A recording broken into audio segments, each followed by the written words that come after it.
जो छोटे नन्हे मुन्ने घूम रहे हैं ना, उन्हीं सबका वेट कर देते हैं। पहला चूज़ा माशाल्लाह से भाई माशाल्लाह 310 ग्राम पे माशाल्लाह से ये आया हुआ है, ठीक है। और अब जो बारी है ना वो इसको पकड़ लेते हैं। देखें आपके सामने जो चूज़ा आ रहा है उसको पकड़ रहे हैं हम। 300 ग्राम। रेस्पिरेटरी प्रॉब्लम आ जाएंगे, सांस की नाली में जो है ना वो ट्रैकिया के अंदर जो है ना वो सांस लेने में मुश्किल हो जाएगी। इसके अलावा ये कि भाई उनके जो आप ये समझें कि उसके बाद अगर एक दफ़ा अमोनिया आ गया। अस्सलाम वालेकुम दोस्तों, उम्मीद है आप सब खैरियत से होंगे। भाई आज जो है ना फाइनली दिन में वीडियो रिकॉर्ड करने का मौका मिल गया है, क्योंकि आपको पता है पेपर्स वगैरह चल रहे हैं, तो जिसकी वजह से जो है शाम में आ रहे होते हैं घर पे। और जो है ना थोड़ी सी जो है ना प्रॉब्लम हो जाती है, वो ये होती है कि भाई हम जो है ना दिन में वीडियो नहीं बना पाते। तो जाहिर सी बात है शाम में अगर बंदा घर पे आएगा तो फिर उसकी पहली प्रायोरिटी यही होती है खाना वाना खा के थोड़ा सा फ्रेश हो जाए। अच्छा भाई, आज हम बात करेंगे कि जो मैंने लास्ट टाइम बताया था प्रीवियस वीडियो में कि अमोनिया के बारे में बहुत से कमेंट्स आने लगे हमारे पास ना, कि बहुत से क्या 2-4 कमेंट्स आए। तो मैंने बोला कि मैं बना देता हूँ, क्योंकि जाहिर सी बात है वीडियो अपलोड होने में इतना ज़्यादा टाइम भी नहीं हुआ। सुबह का वक्त हो रहा है दोपहर में, तो इंशाल्लाह एक काम करेंगे ना। तो भाई आज की वीडियो में जो हमने एक काम करना है वो ये करना है, सबसे पहले तो इनका वेट चेक करना है, ठीक है। और जो है ना भाई मैंने इसमें रैकिंग कर दी थी, और आज हम ये भी डिस्कस करेंगे कि अमोनिया शेड के अंदर क्यों बनती है, किस वजह से बनती है, और उससे हमारे बर्ड्स को क्या नुकसान होता है, चाहे वो चूज़ा हो, चाहे वो बड़ी मुर्गी हो, या इसके अलावा ब्रेलर हो, लेयर हो, तमाम चीज़ों के हम डिस्कस करेंगे इंशाल्लाह। तो जिसने अभी तक फेसबुक पेज को लाइक नहीं किया वो लाजमी फेसबुक पेज को लाइक कर दे, और जिसने अभी तक यूट्यूब चैनल को सब्सक्राइब नहीं किया लाजमी यूट्यूब चैनल को सब्सक्राइब कर दें।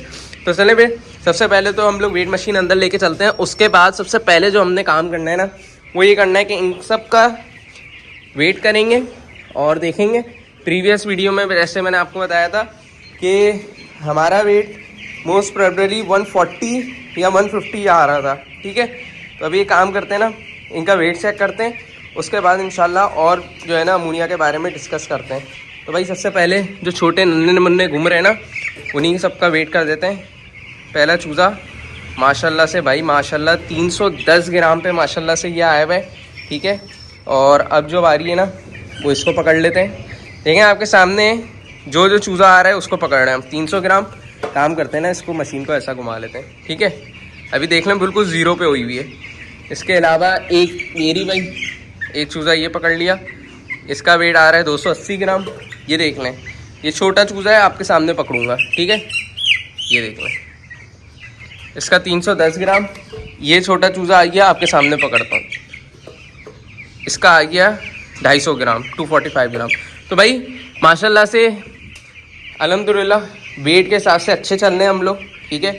और दूसरी बात ये कि जो इधर मैंने विंडो खोली है ना, उसके 2 मकसद थे। जो सामने से इधर से विंडो खोली हुई है ना 2, एक तो ये कि हल्की हल्की धूप आ रही है इधर अंदर, ठीक है।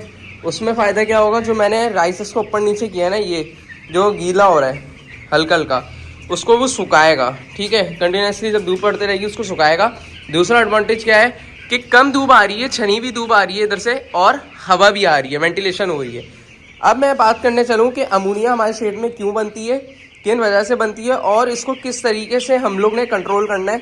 अगर आपने यकीन करें कंट्रोल नहीं किया ना, आपके अंदर शेड के अंदर इतनी मोर्टेलिटी हो जाएगी कि आपको पता भी नहीं चलेगा। लोग बोलेंगे एंडी आ गई या दूसरे वायरसेस आ गए, लेकिन नहीं, आपकी अपनी गलती की वजह से ही आएगी। अमोनिया गैस जब भी बनती है तो याद रखें कि आपकी अपनी गलती की वजह से बन रही है, जिसकी वजह से अमोनिया की वजह से भाई रेस्पिरेटरी प्रॉब्लम आ जाएंगे, सांस की नाली में जो है ना वो ट्रैकिया के अंदर जो है ना वो सांस लेने में मुश्किल हो जाएगी।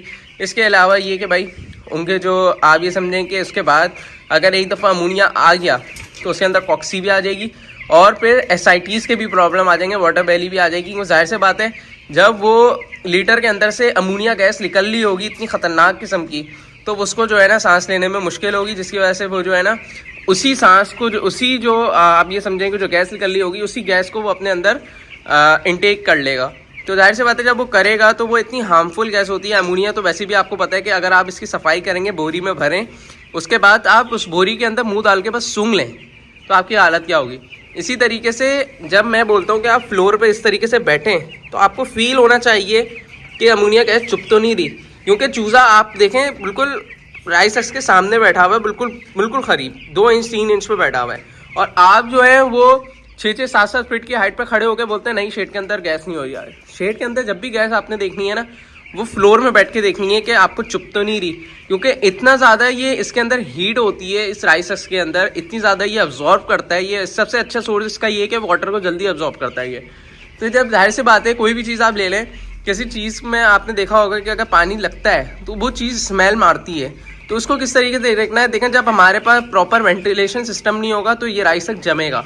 सर्दियों में जितनी अच्छी वेंटिलेशन दें उतना अच्छा है, क्योंकि होता ही है कि सर्दियों में भी राइस जमने शुरू हो जाता है। तो वो इसी वजह से जमता है कि जाहिर सी बात है हम थोड़ी बहुत वेंटिलेशन में कॉम्प्रोमाइज़ करते हैं। कॉम्प्रोमाइज़ किस सेंस में करते हैं कि हम लोग, जैसे मैंने आपको बताया कि वहाँ से हवा आती है तो हम उस खिड़की को बंद कर देते हैं। जब हम खिड़की को ही बंद कर देंगे तो जाहिर से बात है कोई भी चीज़ को, डोर को, विंडो को, किसी भी डक वगैरह को बंद करेंगे तो जाहिर सी बात है फिर प्रॉब्लम आएगी। शेड के अंदर आपकी गैस कहाँ से निकलेगी? एक नॉर्मल सोचने की बात है ना। जब हवा आ रही है और आपने उसी हवा को बंद कर दी तो शेड के अंदर तो गैस सर्कुलेट होते रहेगी, क्योंकि शेड के अंदर से कैसे गैस निकलेगी? उसका तरीका ये होता है कि आपने एग्जॉस्ट फैन लगाए में, उसका काम ये है कि एग्जॉस्ट फैन का कि जो गैस ऊपर उठ रही है उसको फ़ौरन बाहर निकाले। अच्छा, ये तो हो गया जो घर पे फार्मिंग करते हैं। जिन्होंने बाहर ओपन शेड पे फार्मिंग करी भी है, क्या वो भी एग्जॉस्ट फैन लगाएं? बिल्कुल नहीं, वो तो लगा ही नहीं सकते, क्योंकि जाहिर सी बात है आपको पता है कि जो ओपन शेड होते हैं ना वो चारों तरफ से खुले हुए होते हैं, ठीक है, उसमें पर्दा सिस्टम होता है। अब मैं आपको बताता हूँ उसको किस तरीके से हम लोग जो है वो ओपन शेड को लेके चल रहे होते हैं। जो हम लोग पर्दा लगाते हैं ना, फॉर एग्जांपल आप ये समझें कि पर्दे से 1 फीट नीचे, ये समझें 1 फीट है, ठीक है, बाकी पूरा पर्दा लगा हुआ है, इस तरफ भी पर्दा है, इस तरफ भी पर्दा है, और ऊपर 1 फीट छोड़ा हुआ है, इधर भी ऊपर 1 फीट छोड़ा हुआ है। ये 1-1 फीट जो है ना मैं खुला रखूँगा। उससे क्या होगा कि जो शेड के अंदर गैस बन रही होगी ना वो निकल जाएगी। और इस 1 फीट का फ़ायदा क्या है कि शेड के अंदर फ्रेश एयर भी आएगी और डायरेक्ट चूजे को हवा भी नहीं पड़ेगी। डायरेक्ट चूजे को हवा मेरे भाई पता है कैसे आपको लगती है? जब शेड पूरा ओपन होता है, ये देखिए नीचे विंडो है ना, ये इधर से हवा इनको लगेगी, लेकिन हवा ऐसे नहीं आएगी कभी भी, हवा ऐसे आएगी। तो ये वाली बात है भाई, इस तरीके से पैरामीटर्स को जो है ना नोट कर रहे होते हैं।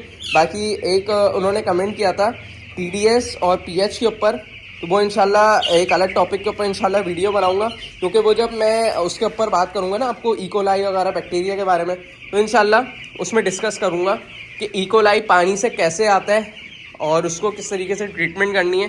क्योंकि नॉर्मली हमने लास्ट टाइम जो हमने कवर किया इकोलाई, वो हमने किया था जो पेरेंट्स से आता है, ये हमारे पे मैनेजमेंटल इशू की वजह से आता है। लेकिन जो पानी से इकोलाई आ रहा है वो क्यों आता है और इकोलाई क्या ख़तरनाक है नहीं है पानी वाला, वो उसके ऊपर डिस्कस करेंगे। तो वो आप लोगों ने कमेंट करके लाजमी बताना है कि अगर आप लोगों ने बोला तो इंशाल्लाह उसके ऊपर वीडियो भी हम बना लेंगे। क्योंकि भाई इतनी बीमारियां होती हैं पोल्ट्री के अंदर कि ज़रा सा भी बर्ड आपका स्ट्रेस में गया किसी भी वजह से, एयर फ्लो अच्छा नहीं है, वेंटिलेशन सिस्टम अच्छा नहीं है, फीड सही से प्रॉपर टाइम पे नहीं दे रहे, पानी का सोर्स अच्छा नहीं है, और शेड के अंदर जो है ना अब ये समझें कि स्मेल हो रही है, अमोनिया हो रही है, तो बर्ड आपका स्ट्रेस में अगर आ गया, एक दफ़ा स्ट्रेस में आया, बैक्टीरिया को फेवरेबल कंडीशन मिल जाती है कि भाई बर्ड स्ट्रेस में आ रहा है, अटैक करो। क्योंकि बॉडी के अंदर होते हैं ये चीज़ें, इनको ये जब फटते हैं जब इनको फेवरेबल कंडीशन मिलती है। फेवरेबल कंडीशन क्या है? आपका बर्ड स्ट्रेस में आए, आपके लीटर के अंदर कोई भी जो है ना अमोनिया गैस बन रही हो, गैस शेड से बाहर ना जा रही हो, बहुत ज़्यादा हीट हो या बहुत ज़्यादा टेम्परेचर की वेरिएशन हो या ठंडक हो रही हो। क्योंकि आपको पता है रातें जो है ठंडी हैं, गर्मी में जो है ना दिन जो है ना वो गर्म है। तो अब इसमें जो है ना हमने किस तरीके को ख्याल रखना है भाई कि प्रॉपर वेंटिलेशन सिस्टम करना है, और रात में कोशिश ये करें कि पूरे शेड को कवर ना करें, ज़्यादा बेहतर है। जिनका भी छोटा चूज़ा है मैं उनको यही बोल रहा हूँ, और बड़े चूज़े को भी मैं ये बोलूँगा कि शेड को कवर ना करें, वरना आपके पास बीमारियाँ आएंगी। और एक दफ़ा एक बीमारी अगर आ गई ना, वो अपने साथ 3 से 4 बीमारियाँ अपने साथ लेके आएगी। ये मेरी बात याद रखिएगा। सेकेंडरी डिजीज़ अटैक होती हैं, क्योंकि सर्दियों में जितनी अच्छी फार्मिंग में FCR मिलता है ना, उतनी ही ख़तरनाक बीमारियाँ हैं।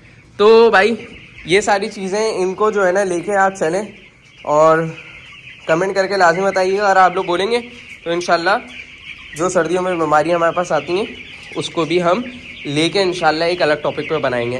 बाकी भाई वीडियो आज की कैसी लगी वो कमेंट करके लाजमी बताइएगा, और कल इंशाल्लाह आपको नई एक एपिसोड के साथ मिलेंगे। अगर आप लोगों ने कोई सवाल हो तो लाजमी नीचे कमेंट सेक्शन में कर दिएगा, तो इंशाल्लाह हम उसका जो है ना वीडियो के अंदर इंशाल्लाह जवाब देंगे। बाकी उम्मीद है आपको वाली वीडियो पसंद आएगी। अगर वीडियो पसंद आए लाइक शेयर ज़रूर करिएगा। मिलते हैं नेक्स्ट किसी और एपिसोड में, जब तक के लिए मुझे इजाज़त दीजिए। अल्लाह हाफ़िज़।